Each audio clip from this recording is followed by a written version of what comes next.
여성의 숭고한 지위. 20부 중 13부. Anyone who contacts others 공양이나 혜택을 받고자 남들과 접촉하는 이는 그 사람의 업을 나눠야 해요. 여러분은 결코 모릅니다. 추종자들이 집에서 뭘 하는지, 마음속으로 무슨 생각을 하는지, 혹은 이번 생에 지은 악업이나 지난 생으로부터 가져온 악업이 얼마나 많은지 결코 알 수 없죠. 여러분은 그 모든 걸 기억하고 감내해야 해요. 그래서 승려나 사제라면 진실로 매일 겸허하게 신과 부처님들께 감사드려야 해요. 여러분을 도와주시고, 여러분을 용서해 주시고, 여러분을 지지해 주시는 신과 부처님들께요. 안 그럼 한 사람만으론 그걸 다 소화할 수 없어요. 어울락 또는 베트남에 이런 얘기가 있어요. 난민으로 독일에 온 나의 비구니 선생님이 해준 얘기예요. 나는 당시 ALAC 법률상담지원센터에서 일했는데 불교도 가족이 있었어요. 남자 출가자 둘에 여자 출가자 둘이었죠. 남편과 아들은 비구였고 딸과 엄마는 비구니라고 엄마 비구니가 말했어요.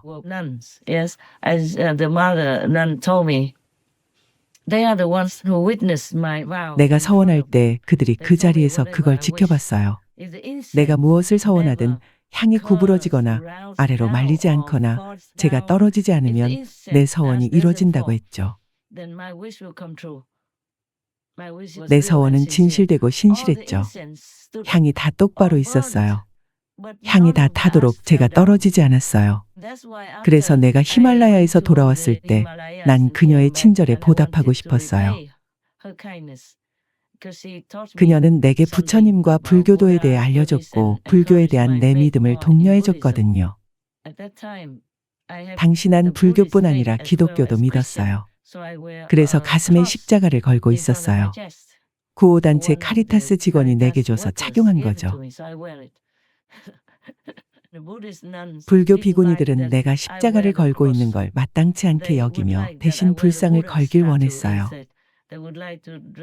기독교 대신 불교로 날 끌고 가려고 했어요. 정말이지 이 세상에선 어떤 신앙을 따르기가 어려워요. 다들 자기 쪽으로 끌고 가려고 하니까요. 누구는 불교가 더 낫다고 하고 누구는 기독교가 더 낫다고 하죠. 그렇게 계속 싸워요. 적어도 말로는요. 허나 우리 집에선 아버지가 기독교 신자고 할머니와 어머니는 불교 신자니 어쩌겠어요. 난 두 종교 속에서 나고 자랐어요. 그때 그네 출가자 앞에서 내가 했던 서원은 이랬어요. 내 삶이 천국의 부처님들께 말했죠. 인간으로서의 제 삶은 무난합니다. 인간의 삶은 고달프지만 제 삶은 무난합니다. 그러니 제게 공덕이 있다면 그것을 최악의 영혼들에게 줄 수 있게 하시되 제가 알지 못하게 하소서. 그런 뒤 향들이 탔는데 똑바로 있었죠. 그때는 그 출가자들에게 내 서원을 말하지 않았지만 이젠 말해도 될 거예요. 그래도 괜찮잖아요? 잠시만요. 말하면 안 되는지 물어볼게요. 이미 벌어진 일이니 됐어요.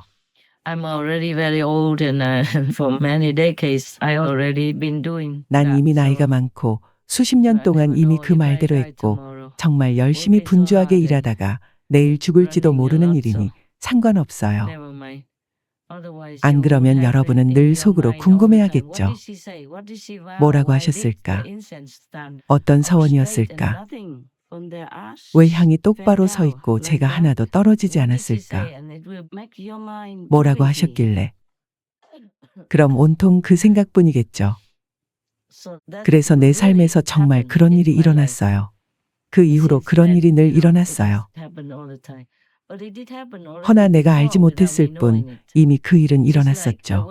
마치 난 날 때부터 이미 부처였는데 나이가 더 들기 전까진 그 사실을 알 수 없었던 것처럼요. 가서 그걸 되찾아야 했죠. 근데 난 그 사실을 알고 난 후에 더는 아무 말도 할 엄두가 안 났어요. 자신이 신이 보낸 스승이며 부처라는 등의 말을 한 모든 스승들이 정말 끔찍한 삶을 사는 걸 봤으니까요. 어차피 믿는 사람도 많지 않을 테고요. 심지어 평범한 스승이나 무상사라고 해도 이미 사방에서 공격을 당하는데 미륵불이나 그리스도라며 이 시대의 세상을 구할 유일한 존재라고 얘기한다면 어떻겠어요? 당연히 사람들이 믿지 않겠죠. 다들 날 보고 이럴 거예요. 뭐라고요? 이렇게 왜소한 여성이 어떻게 부처가 되죠? 여자는 부처가 못 돼요. 내가 이미 부처라면요? 따라서 난 많은 능력이 있죠. 인류에게 이로운 게 무엇이냐에 따라 여자나 남자가 될 수 있죠. 그러니 내가 부처란 걸 안 믿어도 부디 나에 대해 비방은 하지 마세요. 안 그럼 나도 못 도와요. 협박하는 게 아니에요. 신께 부처들께 맹세컨대 난 진실을 말했어요. 아니면 천벌을 받아 존재도 없이 영영 사라질 거예요. 내가 또 뭘 말하려 했나요? 잠깐만요. 생각해 볼게요. 그래요. 법화경에 대해 말하려 했는데 깜박했어요. 문수보살이 질문자에게 자신은 바다에 있는 용궁에 가서 정령, 물의 정령, 용의 딸, 용왕의 딸을 만났다고 했어요.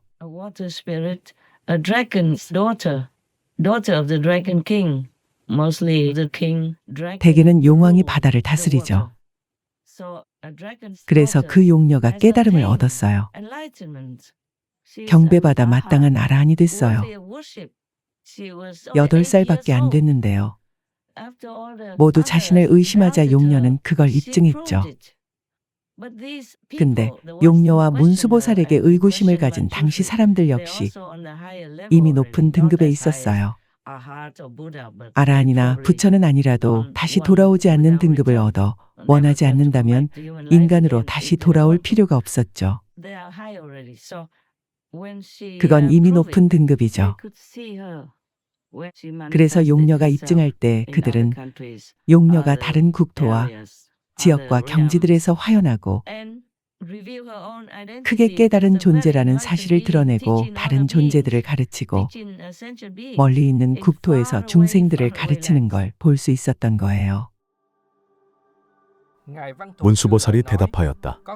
사갈라 용왕에게 딸이 있었으니 겨우 8살이나 지혜롭고 총명해 중생의 모든 근기와 행업을 잘 알았고 바란 일을 얻었으며 여러 부처님들께서 설하신 매우 깊고 비밀한 법장을 다 수지하였습니다. 또한 선정에 깊이 들어 모든 법을 요달하며 찰나 사이에 보리 깨달음 심을 내어 불태전의 경지를 얻었으며 변제가 걸림이 없고 중생을 어여삐 생각하고 사랑하기를 어린 자식같이 하며 공덕을 다 갖추어서 마음으로 생각하고 입으로 연설함이 미묘하고 광대하며 자비롭고 어질고 겸손하며 마음이 부드럽고 온화해 보리 깨달음의 지위에 이르렀습니다. 지적보살이 다시 말하였다. 내가 보니 석가모니 불께서는 한량없는 것 동안 어렵고 괴로운 수행을 하시며 많은 공덕을 쌓으셨고 보리 깨달음의 도를 구하실 적에 잠시도 쉬는 일이 없으셨습니다. 그리하여 삼천대천 세계를 볼 때 아무리 작은 겨자씨만한 땅이라도 이 보살이 신명을 다하지 아니한 곳이 없었으니 이는 모두 중생을 위한 때문입니다. 이렇게 하신 뒤에야 완전한 깨달음을 이루셨거늘 이제 용녀가 잠깐 사이에 정각을 이룰 것이란 말은 믿을 수가 없습니다. 그 말이 채 끝나기도 전에 용녀가 호련히 앞에 나타나 부처님께 머리 숙여 예경하고 한쪽으로 물러나더니 개성으로 찬탄하였다. 깊이 죄와 복의 상에 통달하시어 시방을 두루 비추시고 미묘한 청정법신 성스러운 30 이상 갖추시고 빼어난 80종으로 법신이 장엄하시니 하늘과 사람이 우러러 받들고 용신이 모두 다 공경하여 일체 중생이 높여 받들지 않는 이가 없습니다. 또 제가 법을 듣고 깨달음을 성취함은 오직 부처님만 아시리니 제가 대승의 교법을 열어 고의 중생을 제도하여 해탈하게 하겠습니다. 그때 사리불이 용녀에게 말하였다. 그대가 오래지 않아 위없는 도를 얻겠다고 말하지만 그런 일은 믿을 수 없다. 왜냐하면 여자의 몸은 깨끗하지 못하므로 법기가 아니기 때문이다. 그런데 어떻게 위없는 도를 능히 얻을 수 있다 말하는가? 부처님의 도는 멀기 때문에 한량없는 것 동안 부지런히 고행을 쌓고 모든 바라미를 닦고 갖춘 뒤에야 비로소 성취하는 것이다. 또한 여자의 몸은 5가지 장애가 있으니 그 첫째는 범천왕이 될 수 없는 것이요. 둘째는 재석천왕이 될 수 없는 것이요. 셋째는 마왕이 될 수 없는 것이요. 넷째는 전륜성왕이 될 수 없는 것이요. 다섯째는 부처님이 될 수 없는 것이니 어떻게 여자의 몸으로 빨리 성불할 수 있다고 하는가. 그때 용녀에게 한 법의 구슬이 있었는데 그 값이 3,000대천세계와 같았다. 그걸 부처님께 바치니 부처님께서 곧 받으셨다. 용녀가 지적보살과 사립을 존자에게 말하였다. 제가 법의 구슬을 올리니 세종께서 받으셨습니다. 이 일이 빠르지 않습니까? 그들이 빠르다고 답하니 용녀가 다시 말하였다. 여러분은 신통력으로 제가 성불하는 것을 보십시오. 이보다 더 빠를 것입니다. 그때 모인 대중이 모두 용녀를 보니 호련지간의 남자의 몸으로 변하여 보살행을 갖추고 남방의 청정한 세계에 가서 법의 연꽃에 앉아 궁정각을 이루었다. 그런 뒤에 32상과 80종호를 갖추고 시방세계 모든 중생을 위해 미묘한 법을 널리 설하였다. 그때 사바세계의 보살, 성문과 천룡팔부와 인간과 인간 아닌 존재들이 그 용녀가 성불하여 그때 모인 하늘 대중과 인간 대중에게 설법하는 것을 멀리서 보고 큰 환희심을 내며 다들 멀리서 예경하였다. 또 한량없는 중생이 설법을 듣고 깨달아 불태전의 경지를 얻고 또 무량한 중생이 성불수기를 받으니 청정한 무구세계가 6가지로 진동하였고 사바세계의 3,000대중은 불태전의 지위에 올랐으며 또 3,000대중은 보리심을 내어 성불수기를 받았다. 지적보살과 사리불과 거기에 모인 모든 대중은 아무 말 없이 받아 지니고 믿었다. 법화경 12품. So they bowed and they paid respect to her from afar. 그래서 그들은 절하거나 멀리서 존경심을 표하며 용녀를 믿었어요. 문수보살이 말했어도 사람들은 믿지 않았죠. 용녀가 여자였으니까요. 어떻게 용녀가 깨닫고 알아하니 됩니까? 여자라면서요. 문수보살의 말인데도 사람들은 믿지 않았어요. 그게 믿어지나요? 문수사리보살은 당시 부처 승단에서 지혜 제일 아라한이었어요. 근데 어떤 남녀 출가승들은 미래를 볼 수 있어요. 그들은 나에 대한 것도 봤죠. 그래서 난 히말라야에서 돌아온 뒤 그녀와 딸에게 관음법문을 전해서 그녀의 친절에 보답했어요. 두 사람에게만 전했죠. 두 사람은 나를 크게 믿었고 지금까지도 나를 스승이라 불러요. 내가 그들의 사찰에 뭔가를 공양할 때면요. 스승님께 감사합니다 했죠. 난 거기 없었어요. 사람들을 보내 공양했어요. 난 몇몇 사찰에 공양했는데 그게 어디고 몇 곳이나 되는지는 안 밝히겠어요. 우리가 처음 만났을 때 그녀는 내게 가르침을 줬죠. 불경도 하나 줬고요. 당시 독일에선 어디서 불경을 구해야 할지 몰랐는데 그녀가 하나 줬어요. 그건 기억나요. 오래전에 어울락도는 베트남에서 읽었던 경전이었어요. 독일에선 어울락도는 베트남 불경을 구하기가 아주 어려워요. 그녀는 날 굳게 믿었고 지금도 그래요. 그리고 그 당시 자신이 불교에 관해 아는 바를 내게 말해줬어요. 그 당시 난 여전히 세계를 돌아다니고 있었고 깨달음을 구하러 떠나진 않았었죠. 근데 내가 귀의했다고 하는 사람들은 그녀는 아주 겸손했고 날 신자나 제자로 받아들이지 않았어요. 먼저 남녀 출가승에게 귀의해야 하고 그런 뒤 공양 등을 해야 했거든요. 허나 그녀는 받아들이지 않고 나를 사찰이 있는 다른 스님에게로 데려갔죠. 그녀는 사찰도 없었고 자신은 여성이고 완전한 비구니도 아니라 여긴 거죠. 진짜 비구니, 완전한 여성이 되는데 필요한 250개를 받지 않은 상태였어요. Not a full nun, you know. So she took me to fully equipped full monks to take refuge. 그래서 완전히 부족한 스님에게 귀의하게 했는데 실은 별것 안 해요.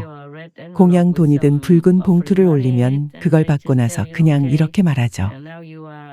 자, 이제 그대는 불, 승, 법의 제자입니다. 그뿐이죠. 가르쳐준 것도 없어요. 그 두 스님, 사찰이 있는 두 스님은 내게 가르침을 준 게 없죠. 날 가르치고 불경을 준 그 여승보다 나을 게 없었어요. 그런 다음 내가 다른 데로 배우러 갔더니 이단자 등이라고 하면서 날 비난했어요. 가르침은 주지 않았죠. 그럼 이단자가 되지 않게 가르침을 줬어야죠. 내가 이단자라면요. 됐어요. 인간이 그렇죠. 남녀 출가승도 역시 인간이에요. 아직 성자는 아니니까요. 그래서 그런 거예요. 부처님들은 달라요. 석가모니불은 인간으로 나셨지만 인간이 아니었죠. 당신은 줄곧 부처였다고 말씀하셨어요. 당시에는 인간 세상에서의 순환 과정을 끝마치고 막 돌아오신 거예요.